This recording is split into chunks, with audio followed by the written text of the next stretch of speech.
Welcome to Pro Talk with the Mighty Oba with our special analyst. He is our NFL insider, George the Radman Radney. And towards the end of the program, he is going to make his picks for this week. This is a big-time week for the Buffalo Bills here in Western New York as they have the game of the week against the Baltimore Ravens. How you doing, George? Hey, welcome, everybody. Glad to be back and glad to be a guest here on Pro Talk. And, hey, let's get it on. Big time excitement here. Hadn't been like this in a long time. Yes, Media Day. My goodness, a lot of people there. Even the Baltimore media coming into Buffalo for Media Day. It's a buzz. It's a buzz around town as well. So, hey, this is shaping up to be a beautiful week here in Western New York. One question I was hoping I wasn't in the Sean McDermott press conference, but don't you think somewhere along the line someone should ask, do you regret not selecting Lamar Jackson? Really? No. That was not asked. That's not, and it's not. They're asking him, how do you defense him? Well, he's a special player. Wasn't he a special player in 2018? Right. Why didn't you draft him? You didn't have to. You could have kept all 10 of your draft picks. Right. Didn't even have to move anywhere. Didn't have to move up. Didn't have to move down. All that stuff that you did, and you lost your left tackle. You moved up. You sent him to Cincinnati. You could have stayed pat with everything and drafted Lamar Jackson. That simple. That simple. Wow. And then you notice you don't hear anybody asking, No. how come you didn't draft him? I mean, you're talking about 31 teams. Everybody's asking him. He's telling everybody, oh, he's a special player, how great he is. But, guy, you passed on him in the draft. Right. McDermott and Beam, you passed on him. He was there for the taking. You didn't have to give up anything. Could have kept all your draft picks. Easily. And you could just but the problem is you have to set an offense up. You got to set an offense up for any quarterback. So not only Lamar Jackson, you got to set something up for Josh Allen, which they did. So why wouldn't you take a guy that you could see was one of the cream of the crop, the top player in the draft, but and yet he's sitting there to 32nd overall? What that tells you about the league? It's absolutely still based on there's some racial issues. Tons of still racial involved. issues. And it tells you the owners have a lot to say about who's playing in the league. Not only we see it blatantly with the Colin Kaepernick situation, but you're seeing it now more and more as the rise of the black quarterback continues to rise. I mean, you're looking at black quarterbacks. Deshaun Watson, he went to the championship game 2 years in a row, won the first one, beat Alabama, then lost to Alabama. And you mean to tell me he didn't have enough experience? You couldn't tell by watching him under pressure and winning a national championship that he wouldn't be a quality NFL player to be drafted in the top 3? Right. And it goes down the list. And this includes, people need to realize, Doug Whaley. Yeah. Passed on some of these guys too. Yeah, Doug Whaley too, right. And I'm thinking that does there need to be a true change of thought process with how these guys really see black quarterbacks in this league? I think it's not only how they see them, the thing that the owners are scared of and what's coming to pass now, finally you're seeing it come to pass. When Kaepernick played in 2013 in 2012 season and they went to the Super Bowl, the 49ers against the Baltimore Ravens, they changed the rules right after that season, saying a quarterback could be hit. Previously, a quarterback could run down the line of scrimmage. Right. As long as he didn't cross the line of scrimmage and pitch the ball off or hand the ball off, you couldn't touch the quarterback. They changed that rule thinking that would stunt the growth of the black quarterback in the NFL. And what has happened is it then multiplied, it has blossomed them out. You're seeing black quarterbacks all. Heck, I saw a kid from Utah the other night playing. He a black quarterback throwing the ball deep, has a nice arm, looked pretty good. Now you're going to have a plethora of black quarterbacks coming into the NFL, and you just can't stop the growth. And the owners are sitting there. I know they staying up all night long trying to figure out how can they do this, how can they keep the drop-back passer. Sad to say the drop-back passer is a thing of the past because the defense is much quicker than the offense. It's hard to find an offensive lineman now. Have you noticed that? Every team has trouble with their offensive line because there's not enough linemen out there. All the star players are playing defense. Right. Absolutely. Where's the Tony Basellis and where are the all those guys, the Montoya and those guys with the Bengals? Where are those great offensive linemen? You don't hear anybody talk about any offensive lineman, do you? No, not much. Who's the guarantee? Who they could usually by now you would say, well, he's a can't miss guy, future Hall of Famer. Certainly not from Alabama. They get beat up there so Oh, bad my by God. the time they get to the NFL, they really can't play anymore. It really needs to be an investigation to look into to what Nick Saban is doing down there in Alabama, because majority of his players come out of there hurt. They have all kinds of serious injuries. And the way he did the quarterback this year, that's going to be interesting to see. And if I'm a team like the Miami Dolphins, I would take a look at Cam Newton and also draft me a quarterback just to make sure I got me at least two viable options at quarterback for the future. Now, you bring that up yesterday, Ron Rivera fired. How do you see that? I see that as my son was telling me all along, the dad is they're going to fire him. The word was coming down that they're going to fire the head coach and get rid of Cam Newton. And I think part one, at the press conference, the owner said that he's clearing house in the front office. And the general manager. And the general manager is gone. He's clearing house. He's making a whole new change over there. And I think he's going to model where he came from. He came from the Pittsburgh Steelers. Absolutely. He's going to model their system and hire guys that work similar to the Steelers and bring in those type of personnel people and also those type of football players. Because I think now Mike Tomlin is starting to get his just due with a 7-5 record, winning with a third-string quarterback, which is something that's unheard of in the NFL today. Normally, you wouldn't win a game with a third-string quarterback on your roster. But this man is finding a way to win. He has a pretty good defense. The guy is people realizing now that remember a couple years ago they were talking about firing him? Every year they're talking about firing. Every year, Le'Veon Bell. Every year they have talked about firing Mike Tomlin.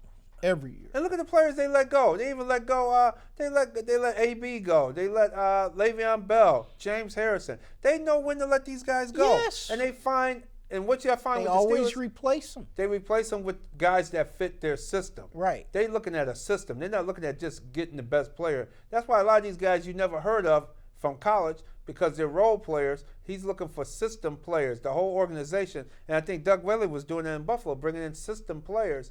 And that's how you win. You win with system players that fit your system, that fit your what you're trying to do. I mean, how many running backs they done went through? And they still got a competent running back. Absolutely. And they always have linemen. Now, they don't have trouble finding the linemen. They have no trouble. Where do they get their them. linemen from? They replace them every year. It seems when it's time to let a lineman go and you say, oh, wow, he's gone, that organization always seems to replace players.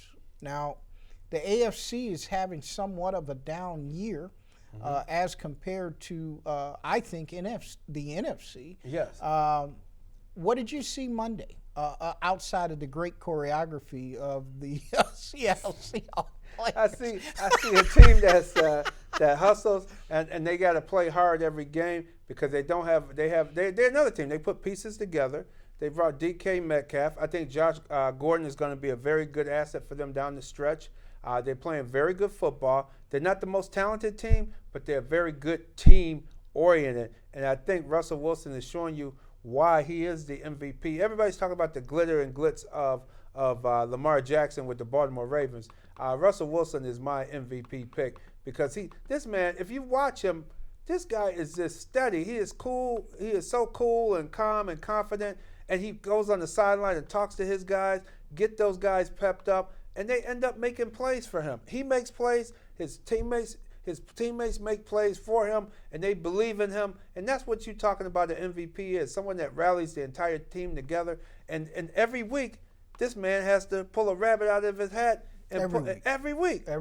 He's 9-1 with games under 5 points or less.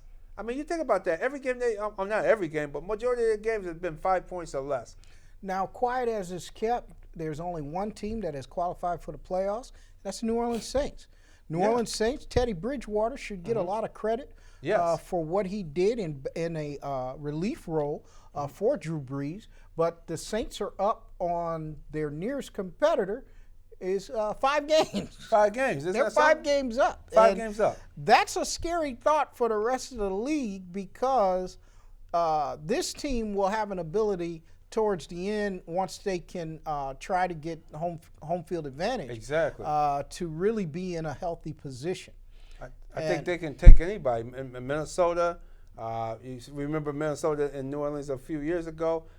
You look at the teams coming in there. Seattle It's going to be difficult, but I really think New Orleans is on a mission. And what I've seen from Drew Brees since he's come back from the injury, I'm starting to see him starting to take a step back finally. I didn't see it last year. I didn't see it the year before. But this year, something about that injury and when he's coming back, he doesn't look as sharp. He doesn't have – you can see that age, Father Time, is starting to catch up with Drew Brees. And you notice it's starting to catch up with all those guys real fast. Phillip Rivers. Phillip Rivers is ashamed of himself. I like Phillip Rivers, but he's an embarrassment on the football field as he is right now. Phillip Rivers is a good guy, a family guy, but I'm just talking about him as a football player, and he got to look at the film. He looks at the film each week. He's a complete embarrassment and should hurry up and retire and just retire at the end of the season. I thought he was going to retire last year because he wasn't that he was bad last year. This year he's very bad. And you just got to retire because and he's the sign of the classic drop back passer. He has no speed. He can go side to side a little bit, but he can't. No mobility. He can you got to protect him in the pocket, and that's not where the game is today. Philadelphia Eagles lose to the Miami Dolphins in Miami. A few weeks ago, we said that they were on the bus. Mm-hmm. It's over. They're trying to get to wherever they want to go for the apparently, winter Brian season. Flores said, hey, y'all might not have jobs next year because I'll get rid of everybody. Absolutely. If y'all don't get this together and finish with some form of respectability. And they ended up beating the Philadelphia Eagles. Philadelphia is still in it because the NFC East is pretty bad. It's terrible this year. NFC East is bad news. All Dallas fans, all they counting on is Dallas making the playoffs and hoping and praying they can win these one-game playoffs. That's what Dallas fan is talking about because Dallas is quite mediocre. You can see they're not that good as well. Philly to lose to Miami says it all. Brian Flores is starting to outcoach other coaches too because he outcoached the Eagles. Completely in that game. He outcoached the Jets as well previously. So Brian Flores is showing that he's a good head coach. He has a good staff. And think about if you put somebody like a Cam Newton down there next year. Right. Man, you put Cam down there in Miami with the draft picks and the free agencies that they'll be able to bring guys in. Absolutely. I think that is a serious possibility that Cam Newton could end up with the Miami Dolphins. Now, one other spot for Cam I like too is the L.A. Chargers. If he get with Anthony Lynn, that would be that nice. Offense that they have already, and bring Cam, and Cam is coming back to himself and being the quality player that that we know of that Cam Newton can be. I think if he goes to the Chargers, that would be a very dangerous offense over there as well. Team that I think that has underachieved, Chicago Bears. Yes. It just seems like they have fallen off. Mitchell Trubisky this guy's not an NFL starter. No, he's not. He's up and down. He's everywhere but being a classic starter. He was put in the position where the team moved up from number 3 to number 2. And we remember, he was number 2 overall. I mean, he's just not showing anything like a number 2 overall. And quite frankly, Josh Allen of the Buffalo Bills, he was number 7. He's not really a number 7 overall guy either. Right. Rosen, not really a number top pick. Josh Rosen. These guys, they drafted these mediocre quarterbacks and allow these quarterbacks like Patrick Mahomes to sit there, Deshaun Watson, Lamar Jackson. Lamar Jackson is just blowing it up. Oh. I mean, my gosh, how you let a guy go all the way to 32, and you got mediocre guys drafted and playing ahead of him? Right, absolutely. That says something about. That's to let you know that it's more the owners in it. Because I know good and well the pro player personnel people, they watching the game. They got you could eyeball the guy. All you gotta do, you can eyeball it from the living room. But these guys go to the actual games and watch them in person. You mean to tell me they didn't think Lamar Jackson was better than those other quarterbacks in that draft class? I absolutely agree. I think that a lot of these owners wanted a white, prototypical quarterback to be the face of their organization.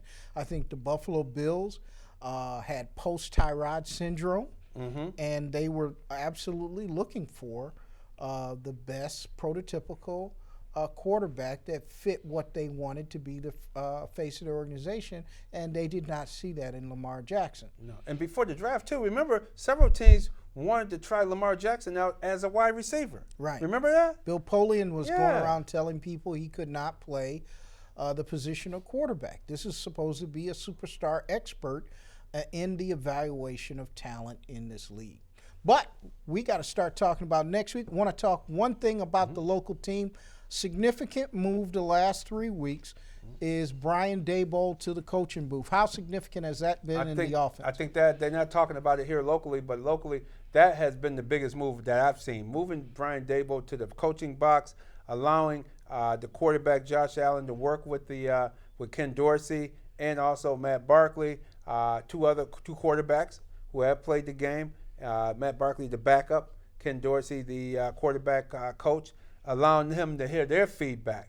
They're not sitting there cussing them out like Brian Daboll early in the season. All you saw was Daboll cussing him out and pointing at the screen saying, what did you see, man? What are you doing? Yeah, exactly. What are you doing, man? And I think now it's allowing Brian Daboll to see the field, see the entire field from upstairs. Absolutely. And being able to make calls that are now you see in his play calling. Even his play calling has gotten much better.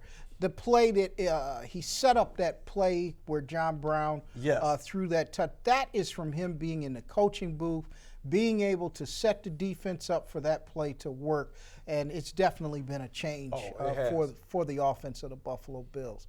Well, we're going to start talking about next week's games. You better get your pens and pencils out because the Rad Man is going to give you an ability that you can go out and probably be sporting. That's right. I'll say that. Because I came off the top with the 49ers +7 last week, which ended up being +4 at kickoff time. 49ers covered that spread last week. So if you listen to me on that game, you won some money. Dallas is our first game this week. They have to go to Chicago. Two underachieving teams and two coaches that could be in trouble. Garrett is definitely in trouble in Dallas. There's no question about that. Right. But Nagy, it's hard to coach in these big markets and not be successful. It's very hard. So he could be in trouble too. How do you see that game? Yeah, I think Nagy realizing that quarterback problem. They have a problem at quarterback. But the Dallas Cowboys, it's funny. The Jason Garrett is a reactionary quarterback. He's not a creative quarterback. He's not a trendsetter, and that's the biggest problem. Now, after the Bills game and after the New England game, they said that, well, you didn't go out on the field and practice in Dallas outside to prepare for New England. Now he's going to Chicago this week. Where did they practice at today? Outside. There you go. In 45-degree Dallas weather, he's going outside. Of course, you should be practicing outside. You're going to Chicago. The temperature is going to be in the 40s or probably in the 30s with high winds most likely tomorrow night. So Dallas, he's a reactionary type head coach, and that doesn't bode well for the future of the Dallas Cowboys. They need to find them a creative coach or just bring Jerry down out the box and Jerry just coach from the sidelines or something because they're either that or that's what he wants to do. That's what anyway. he wants to do anyway, and that's what he's doing basically with Jason Garrett. Everybody seems to know it. So make the change. I see the Cowboys winning the game tomorrow night because Trubisky will turn that ball over sometime tomorrow night. We'll skip the hometown game until last. We'll move over to Washington at Green Bay.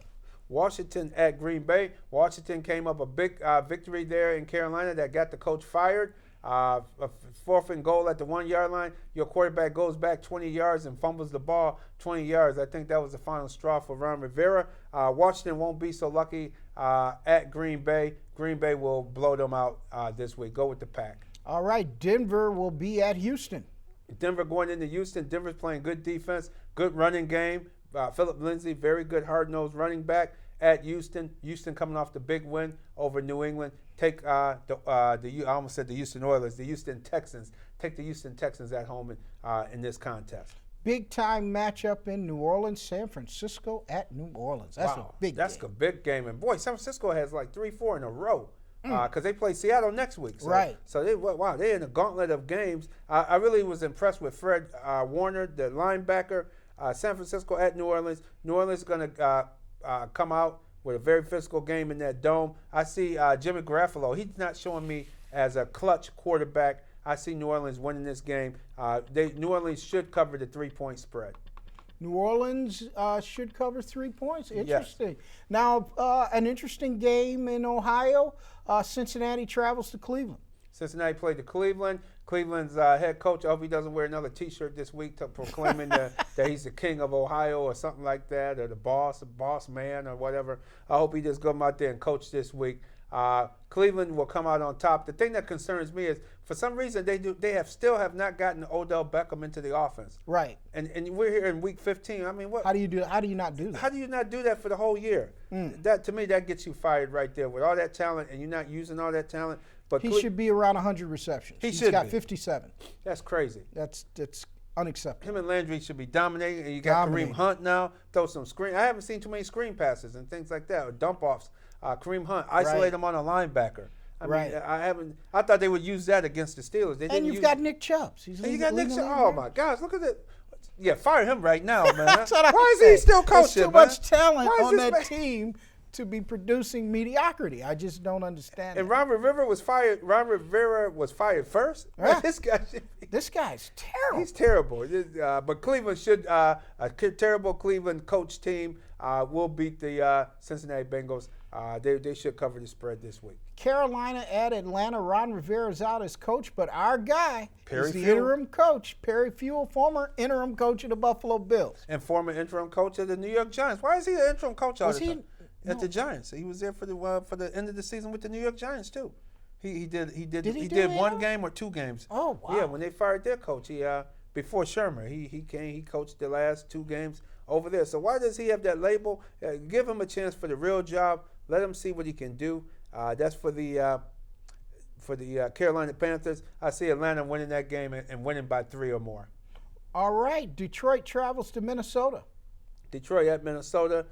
Big spread here, 14 points. Minnesota at home. Minnesota tends not to cover the big spreads for some reason. They kind of play down to their opponent. I see.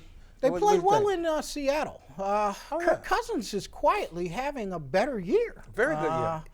I think that they just got beat by Russell Wilson. Exactly. I think Russell had a great game. And keep in mind, people don't realize it takes more than a year. This is his second year in that offense. Second year with those players. And after those players cussed him out early in the season, had a coming to Jesus meeting with Kirk Cousins, he's now throwing the ball to Diggs and those guys like he should have been from the start. And I see Minnesota romping over Detroit on Sunday. We're going to skip down to some more important games so we can finish off with our local team. Okay. Kansas City at New England, big game. Big game. Kansas City at New England. Kansas City best come out there and go hard on them. Don't ease up because we know what the referees can do. They can call tripping penalties where you don't even see no tripping or no nothing no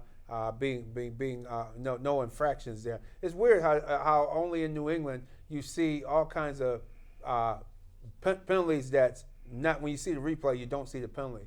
The Buffalo Bills know all about that up there in New England. So I like Kansas City coming with the upset at New England. Seattle at the LA Rams. Another good game. Another good divisional. That's a good divisional game there at the Coliseum. Probably be a lot of Seattle fans down there. I see Seattle pulling this game off because their defense. Clowney's playing very physical. He's playing better very good with football. Seattle than he was with Houston. Absolutely. I see Clowney and Russell Wilson in the Seattle team winning at LA against the Rams. All right, let's go to the hometown team. The Buffalo Bills will be hosting the Baltimore Ravens. How do you see this game? Weather is supposed to be the best weather day of the week. Yeah, well, it wasn't last Sunday when we had that serious storm. Yeah, it was cold. That was cold and snowy and rainy the whole day. Hopefully the game in the mid-40s weather-wise.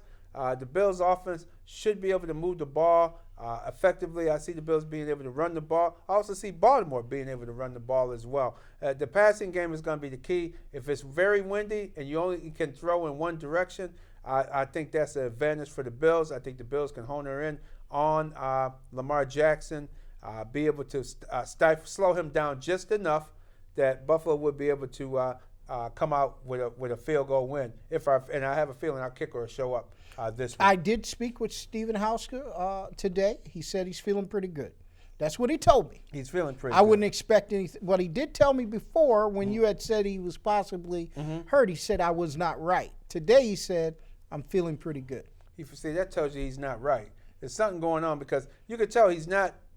You could tell just how he's turning and kicking. That's not the Hauschka that we've seen here before. If you just watch him kick, you could see it's something wrong with him physically, and he's just not saying it. And he wants to keep. He got a contract, but he doesn't want anyone. These guys don't want anyone to take their job. And if I was the Bills, I'd take a look at Chase McClaney, who was their kicker, who's out with the 49ers. But the 49ers, Robbie Gould just came back. I don't know if they cut Chase McClainey yet, but if they do, I would bring him in to Buffalo right away. One thing I think that's important in this game, Josh has really got to be cognizant of protecting the football. You've got Earl Thomas back there. You've got Marcus Peters back there. You got some real ball hawks in that defensive backfield for the Baltimore Ravens. He cannot make those mistakes with the football, and in a close game, it could hurt you. I've got the Bills by a field goal if they run the football right and they take care of the football. That's the key. They must take care of the football. And I tell you, Earl Thomas and those guys, they don't mind if Josh Allen doesn't slide properly. They will try and take it. His head will be coming off. They will come after him. They will lay him out. Those guys do not take no prisoners. So Josh Allen better have his slide game down, be able to get the ball to the running backs. Brian DeBoer, hopefully he'll call a very good game where they get a combination of mixing the run and the pass. And right now, I don't see anybody in the league being able to cover John Brown.